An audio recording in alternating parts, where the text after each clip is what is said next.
Hi everyone, Zalna here. The aim of today's video is to clear up some confusion around trust and ownership of trust assets. I want to attempt to explain it in the following way. For a trust to be valid, it must meet the following requirements. Firstly, the founder must have had the intention to create the trust. Secondly, the intention must be expressed through creating obligations on the trustees. Thirdly, the property must be defined, and fourthly, the objective of the trust must also be defined. And lastly, the objective of this trust must be legal. And to create a trust, there must be a founder who transfers property to the trustee. The trustees are responsible for the administration and control of the trust property. The trustee have what is known as bare ownership of the trust assets and must again administer the trust assets in accordance with the terms of the trust deed. Now, bare ownership refers to non-beneficial ownership of an asset.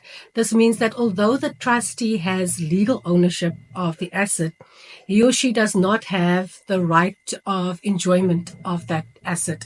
The beneficiaries are the persons who ultimately benefit from the trust, and they are known as beneficial owners of the trust property. Now, it can become confusing when the founder and the trustee and the beneficiaries are the same person, which is what happened in the case that I discussed in the previous video.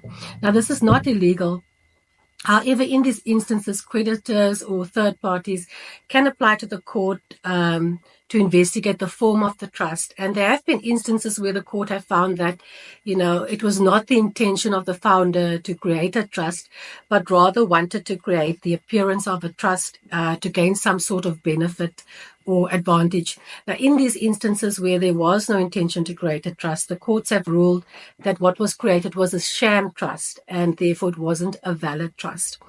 Section 12 of the Trust Property Control Act provides that there should also be a form of separation between the ownership or control and from the enjoyment of the assets.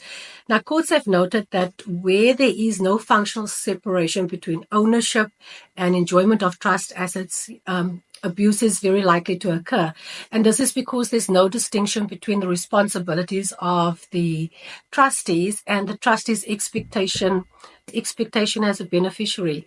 Now, in such instances, the courts have held that the trust is then the alter ego of the founder or the trustee, and the aim is to divert legal suits and hide behind the trust form to escape liability. In these instances, the courts have ruled that there was an abuse of the trust and allowed the trust assets to form part of the redistribution of the marital assets upon divorce. And in other instances, they allowed creditors to claim against the trust property in insolvency matters. Bye for now.